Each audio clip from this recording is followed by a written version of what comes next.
This is the third video in the series of Why Believe in God.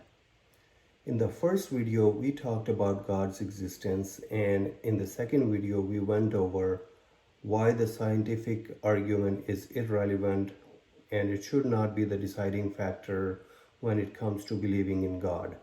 In this third video, we will explore more about our deciding factor.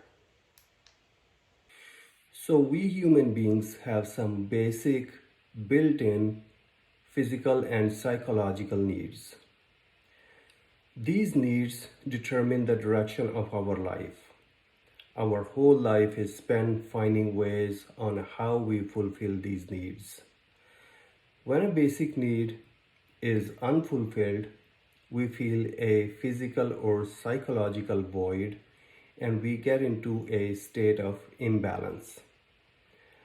After we satisfy the need, the void is filled, the balance is restored, and we feel at peace. It is necessary for us to take actions which fulfill our basic need for better survival. We also try to satisfy our impulses, but we are not talking about impulses here. They are not necessary for survival and should not be confused with basic needs. So coming back to our basic needs, one example of our basic needs is eating food. We know that we are supposed to look for food for survival. One example of our psychological needs is mating and procreation, which also improves survival. Life is all about satisfying needs, and almost every action we take is somehow related to our primary needs. Believing and praying to God is also one of our fundamental psychological needs. That is why overwhelming majority of human beings believe in some religion or spiritual tradition.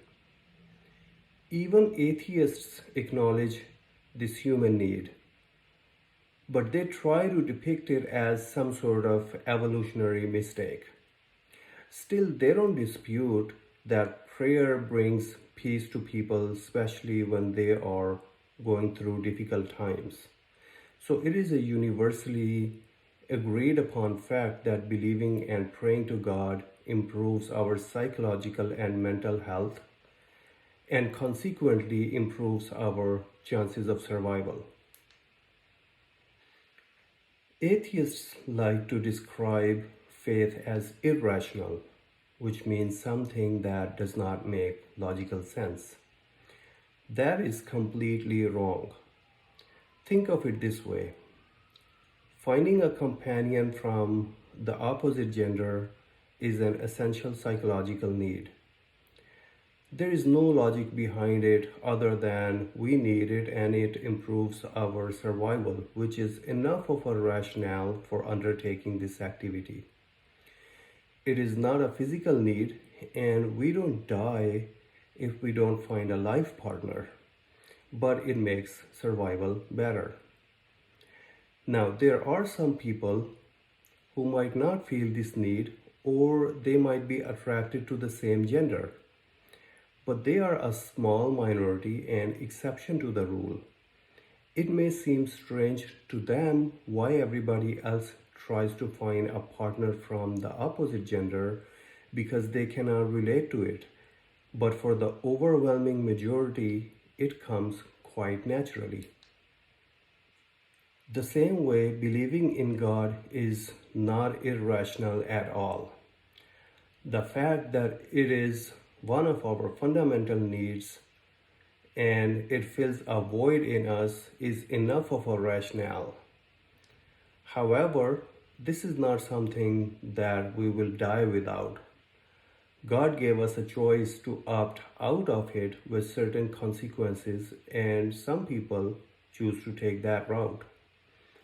These people are a minority and they are an exception to the rule. Since they don't have a taste for it, it seems to them that our faith is blind and based on superstitions. They may be subject matter experts in science, but their problem is that they think from within that box only. And as we explored in the second video, that science is not the right tool to find God. It is a different field of study altogether. So if they cannot understand it, that does not mean that everybody else is irrational. Human beings, animals, and all other living beings, they all keep satisfying their needs with or without science. Science is important because it gives us more knowledge about the material world, and it makes life easier and more convenient, but it does not dictate all aspects of life. There are other areas of life where science may help with mechanics, but it is not a deciding factor for, such as poetry, literature, business dealings, legal and political matters, and faith in God. Faith in God is outside of the scope of science, and those who are trying to make us believe that science negates it don't understand it enough, and they are doing us a disservice.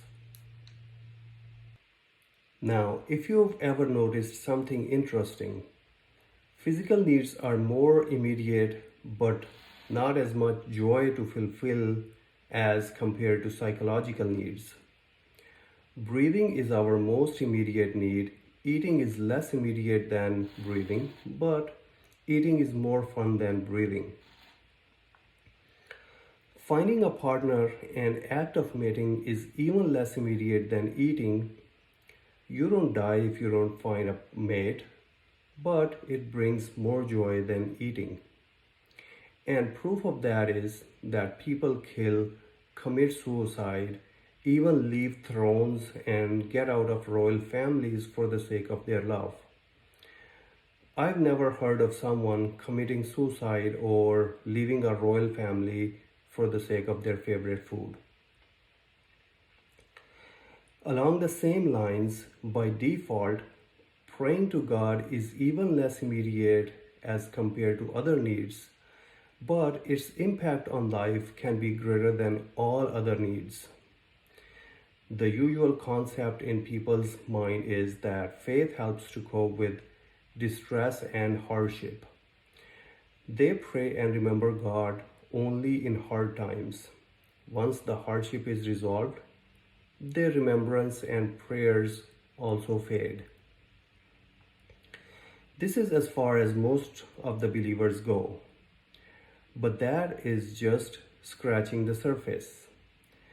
The fact of the matter is that the more you do remembrance of God and practice righteousness with or without being in hardship, the better it becomes.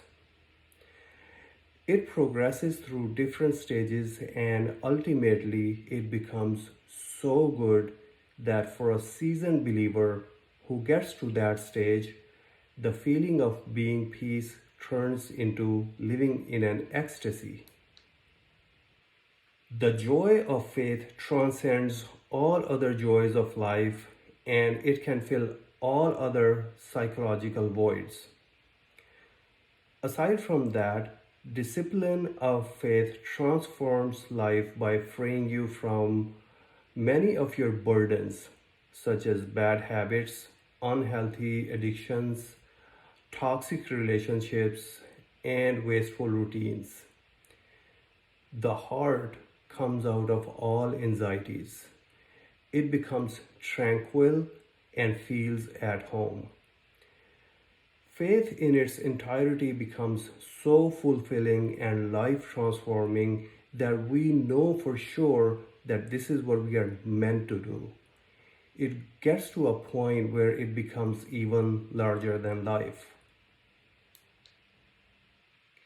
Atheists and unbelievers miss out on these blessings. The sweetness of faith is the best thing in life. Anybody can experience it and verify it, and so many people have done it. Turning to God is not hard. God has made it easy for us by creating this innate need in us. All we have to do is fulfill this need, and God's doors are open to everyone. Atheists bring some other objections, such as if we are hardwired for God, then which religion is true? As there are so many religions and people believe in so many gods. Also, another proposal they make is we should abolish religion because it causes wars. I will address these objections in our next video, God willing. Till then, goodbye.